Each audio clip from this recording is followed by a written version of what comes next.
In a world grappling with geopolitical tensions, the relationship between the United States and China stands at a critical juncture.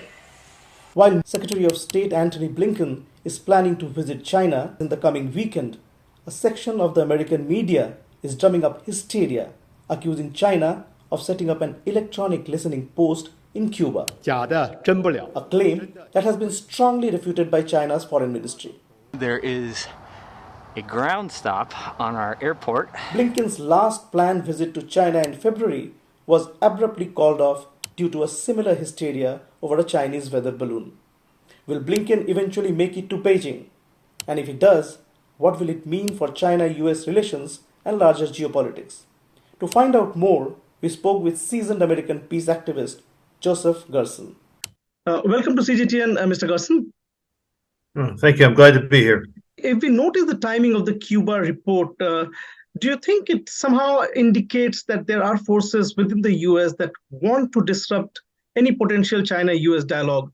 In fact, Chinese ambassador to the US, Xie Feng, recently noted that China and the United States once had 100+ dialogue mechanisms, but all were shelved in the past few years. It's hard to measure, and I think on the one hand, while there's a desire for dialogue and to prevent between armed conflict between the United States and China, the reality is that the Biden administration is pursuing maximization of U.S. influence across the Indo-Pacific area.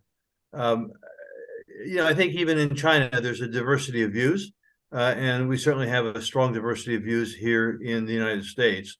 And so I'm sure that on both sides of the Pacific now, we have forces who are doing whatever they can to insulate the diplomatic process from outside intervention. So we'll see how it plays out. Last month, at an event hosted by the Washington Post, Blinken reiterated that the US is in a competition with China, but also insisted that Washington has a strong interest in ensuring that competition doesn't veer into conflict. Is Blinken sincere when he says this? I think that's true, but it doesn't call into question the depth of the competition that's taking place and the forces that both sides are applying in the competition. As the U.S. national security strategy says, we are now in a competition with great powers to shape how the new world order is going to be formed. We're in an absolutely transformational moment. So I think that while the commitment to competition is very deep, the hope is that unlike when kids are playing chicken on their bicycles, that they'll be able, wise heads will be able to contain the competition. I think one important way forward would be to reestablish military-to-military dialogue, so that when there are unanticipated incidents, as will happen because that's life, that the militaries and the senior administration officials on both sides can be in touch with one another and find ways to keep any tensions from escalating.